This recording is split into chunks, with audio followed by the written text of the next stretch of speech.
Nanded secular फोरमच्या वतीनं ही जी काही घटना ईदच्या दिवशी घडलेली आहे ईदगाह मैदानाच्या जवळ, त्यामध्ये जे काही खरं पाहिलं तर इथल्या स्थानिक प्रशासनाने जो विश्वास निर्माण करून द्यायला पाहिजे होता.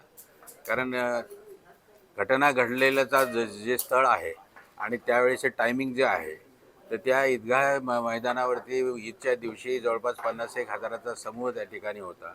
तिथून हाकेच्या अंतरावरती किंवा त्या उतारावरती त्या ठिकाणी ही घटना घडलेली आहे आणि ते घटनेचे दृश्य बघितल्याच्या नंतर ही जाणीवपूर्वक केलेली घटना त्या ठिकाणी दिसते, अशा प्रकारची शंका कोणाला येऊ शकेल. आणि ती घटना घडल्याच्या नंतर जी काही पोलीस यंत्रणेनं जे काही कारवाई केलेली आहे ती म्हणजे उदाहरणार्थ ती घटनास्थळावरती त्या ठिकाणी ते धुवून साफ करणे आणि नंतर लोकांना विश्वासात घेऊन नेमकी घटना आतापर्यंत कशासाठी घडली, कोणामुळे घडली, ती साधारण वारदात होती या काय त्या ठिकाणी कॉन्स्पिरसी होती, या सगळ्या अँगलनं त्या ठिकाणी पूर्णतः क्लॅरिटी अजूनही काही त्या ठिकाणी आलेली नाही. ते कुठल्या निष्कर्षापर्यंत पोहोचले तेही काही सांगण्यात आलेलं नाही. म्हणून ही घटना आम्हाला 2006च्या घटनेची त्या ठिकाणी पुनरावृत्ती तर नाही ना, अशा प्रकारची शंका येते. कारण त्यावेळेसच्या सुद्धा त्या घटनेमध्ये सुरुवातीला पोलिसांचा जो काही निष्कर्ष होता की ही साधी घटना आहे, ती चुकून घडलेली घटना आहे अशा प्रकारची होती, पण ती नंतर it turn out to be बॉम्बस्फोट आणि ते ठरवून केलेली घटना होती. तेव्हा अशाच प्रकारची तर घटना या ठिकाणी होत नाही ना, अशा प्रकारची चिंता त्या ठिकाणी होते. आणि त्याचबरोबर ती काही जिल्ह्यामध्ये बाकीच्या इतर देऊळ वगैरे सारख्या ठिकाणी घडलेल्या घटनेमध्ये पोलिसांचं जे काही वर्तन त्या ठिकाणी राहिलेलं आहे तेही सुद्धा त्या ठिकाणी सगळ्या गोष्टीला त्या ठिकाणी कार्पेटच्या खाली ढकलून देण्याच्या संदर्भातली भूमिका त्या ठिकाणी घेता येते की काय, अशा प्रकारची शंका आमच्या मनामध्ये. जर ती शंका त्यांनी त्याचं निरसन जर झालं तर आम्हाला त्याच्याकडे प्रशासनाच्याबद्दल काही म्हणायचं नाही. कारण नांदेड शहरामध्ये किंवा जिल्ह्यामध्ये कायदा आणि सुव्यवस्था आणि शांतता आणि जनतेच्या जानमालाची त्या ठिकाणी सुरक्षा होणं हे अत्यंत महत्त्वाचं आहे आणि देशाच्या सगळ्या अर्थानं सुरक्षितेच्या दृष्टिकोनातून महत्त्वाचं आहे. त्यासाठी म्हणून आम्ही हा संघटित प्रयत्न त्या ठिकाणी करतोय. प्रशासनाच्याच मार्फत आम्ही ज्या राज्याच्या प्रमुखांना आणि त्याच्या कार्यवाहकांना त्या ठिकाणी आम्ही ही भूमिका कळावी, आमचं मन कळावं, आमची आशंका कळावी आणि त्याच्यात जर काही दोष असतील तर ते दुरुस्त करण्याच्या संदर्भामध्ये भूमिका त्यांच्यामार्फत त्यांना तशा निर्देश द्यावे. आमच्या 5 मागण्या आहेत, त्या 5 मागण्याच्या संदर्भात त्यांनी विचार करावा, यासाठी म्हणून आम्ही या ठिकाणी भूमिका घेतली. एकूणच हा म्हणजे तपासाचा हा प्रकार दिशा बघता ही घटना दडपण्याचा प्रयत्न चालू आहे असं वाटते. अशी वेळी बघा, प्रायमा फेशी कोणालाही शंका येईल अशा प्रकारची परिस्थिती आहे. काही आमच्या पक्षाच्या लोकांनी त्या ठिकाणी त्या संदर्भामध्ये काही भूमिका घेतल्या होत्या, त्यांचं सुद्धा त्या ठिकाणी शंकांचं निरसन झालं नाही. म्हणूनच तर एकट्यानं प्रयत्न होणार शक्य नाही. म्हणून त्या ठिकाणी जनतेचा दबाव निर्माण झाला पाहिजे, जनतेला अवेअरनेस निर्माण केला पाहिजे. आपल्या माध्यमातून सुद्धा त्या ठिकाणी एक प्रकारचं जनतेचा दबाव प्रशासनावर जर आला तर जर काही दुर्लक्ष झालं असेल, काही दिरंगाई झाली असेल तर ती दुरुस्त होईल, या आशेनं आम्ही या ठिकाणी अशा प्रकारची भूमिका घेतलेली आहे. पाटबंधारे स्फोटाचा तपास वीक झाला, त्याच्यामुळे आरोपी सुटले. हा तपासही त्याच दिशेने चालू आहे असं वाटतं. हे बघा, जर समजा इन्व्हेस्टिगेशनमध्ये सगळ्यात महत्त्वाची गोष्ट म्हणजे असलेल्या सर्कमस्टान्शियल घटना इन्सिडन्सेसवरून, त्या ह्याच्या एव्हिडन्सेसवरून आपण आशंका निर्माण करतो की एखादा समजा नॅचरल डेथ आहे का अननॅचरल डेथ आहे, ह्याच्यावरून सुद्धा आपण घटनेमध्ये त्या ठिकाणी काही अँगल हुडकण्याचा प्रयत्न करतो. इन्व्हेस्टिगेशन एजन्सीचं तेच गोष्ट आहे की सरळ सरळ दिसायला लागले की हा स्फोट आहे आणि स्फोट आहे आणि पुन्हा नंतर ती जी व्यक्ती जर समजा त्या ठिकाणी बचावासाठी दुसरीकडे इकडे तिकडे जात नसेल, त्याची ईदगाहच्या वेळची वेळ, त्याच वेळेस घडलेली घटना, त्याच्या नजीकचं घटना आणि त्या ठिकाणी त्यांनी कमरेच्या भोवती गुंडाळलेल्या सगळ्या गोष्टी, हे ठरवून केलेली घटना त्या ठिकाणी आहे. कुठल्या तरी गोष्टीला अंजाम देण्याच्या उद्दिष्टाला अंजाम देण्यासाठी ती करलेली आहे किंवा त्या अँगलनं तपास होणं गरजेचं आहे. पण ते होताना कोणाला त्या ठिकाणी आश्वस्तता त्या ठिकाणी निर्माण करणं गरजेचं आहे ना. आश्वस्त करायला पाहिजे इन्व्हेस्टिगेशन एजन्सी सगळ्यांना कॉन्फिडन्समध्ये घेऊन, आणि ते होत नाही म्हणून तर आम्ही त्या ठिकाणी त्यांना करा म्हणून आग्रह करतोय. मला या निमित्तानं 2004ची पाटबंधारे नगरची घटना, 2006ची पाटबंधारे नगरची घटना आठवते, ज्यामध्ये पोलिसांनी पहिल्यांदा प्रयत्न केला की ती घटना दाबून टाकण्याचा. आपल्या सर्वांच्या मते पोलिसांचं कर्तव्य हे असते की त्यामध्ये दोषी उघड करून त्या घटना उघडकीस आणल्या पाहिजेत, जेणेकरून देशामध्ये, राज्यामध्ये आणि आपल्या जिल्ह्यामध्ये, समाजामध्ये शांतता राबली पाहिजे. तीच पुनरावृत्ती या घटनेत झालेली आहे. IPS दर्जाचे पोलीस अधिकारी ज्या ठिकाणी जाऊन संबंध पुरावे नष्ट करण्याचा प्रयत्न करतात, यावरून आपल्या लक्षात येते की यांचा उद्देश काय आहे. म्हणजे आजच्या सरकारला खुश करण्याचा जो उद्देश IPS अधिकाऱ्यांचा असेल तर जनता सुरक्षित कशी राहील.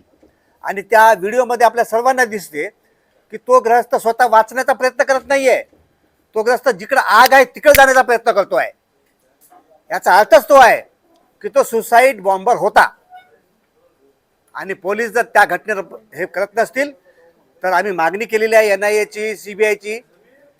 आज CBI NIA सुद्धा कोणाच्या डायरेक्शन चालते हे आम्हाला माहित आहे, पण आज जे काही लोकशाही मार्ग आहेत ते आम्हाला अवलंबायला लागणार आहे. पुढे मोठे जनतेचे आंदोलन सुद्धा उभारायला लागणार आहेत. आणि आमचा समाज हा स्वीकार असला पाहिजे. असं कोणाला वाटत असेल की त्या घराला आग लागली म्हणजे माझं घर सुरक्षित राहील, असं अजिबात नाहीये.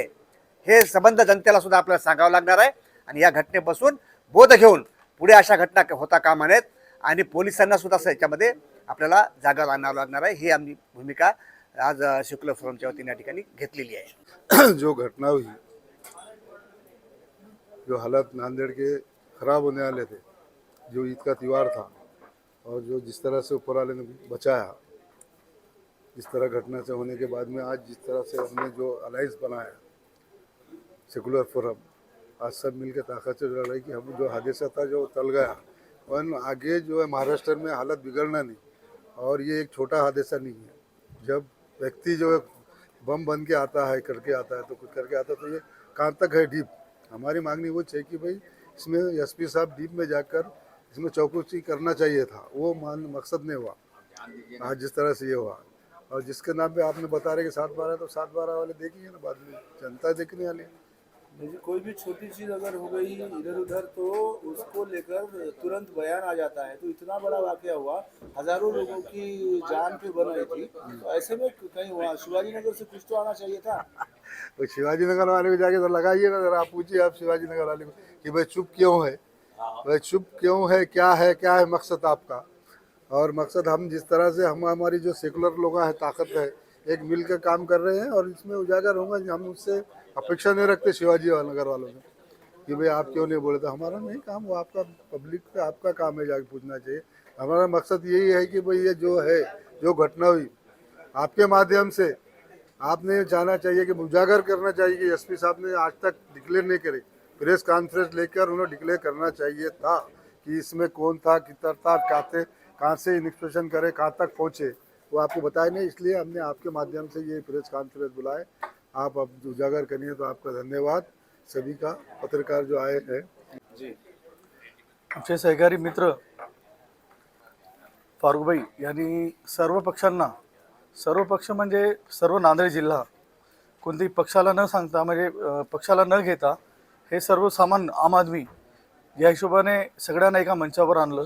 मंच म्हणजे एका बैठकीत आणलं.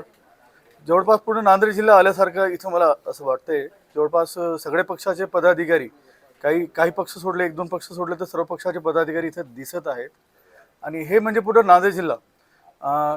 झालेली घटना ही अतिशय चुकीची घटना आहे. एखादा सणवार आणि इतक्या मोठ्या मॉफमध्ये जाऊन इतकं मोठं चुकीचे काम, हे पोलिसांच्या फेलर आपण म्हणू शकतो याला. त्यानंतर पण आतापर्यंत पोलिसवाल्यांनी हे जाहीर केलेलं नाही की तो व्यक्ती कोण होता, नांदेडचा होता की नव्हता, तो चोर होता, आतंकवादी होता की तो प्रामाणिक माणूस होता. यावर कोणतेही क्लेरिफिकेशन पोलीस प्रशासनाने आतापर्यंत दिलेले नाही आहे. येणाऱ्या या एप्रिल महिन्यात जवळपास सगळे 7 ते 8 समाजाचे धार्मिक सण होणार आहेत.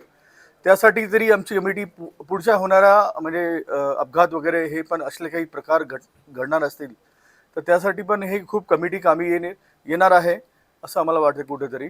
आणि नक्कीच लवकरात लवकर ही कमिटी आपल्या चांगल्या प्रकारे निस्वार्थ कामाला लागेल व पोलीस प्रशासनाला सगळं म्हणजे याला जबाबदार जे पण इन्व्हेस्टिगेशन टीम असेल, कोणती पण टीम असो, CID असो की CBI असो की ATS, ADS, LCB असो, त्या सगळ्यांना जाब विचारण्यासाठी ही कमिटी सक्षम आहे असं मला वाटते. आणि इथं आम्हाला पोकटनाजी किनाळकर साहेब असे खूप मार्गदर्शन करणारे लोक भेटलेत. हे खूप सिनियर आहेत, बुद्धिजीवी लोक आहेत. मी त्यांचे पण खूप खूप आभार करतो की यांनी सगळ्यांना एकजूट करून हे नांदेडच्या हितासाठी, प्रोटेक्शनसाठी, सगळ्या धर्माच्या प्रोटेक्ट करण्यासाठी एका मंचावर आणले.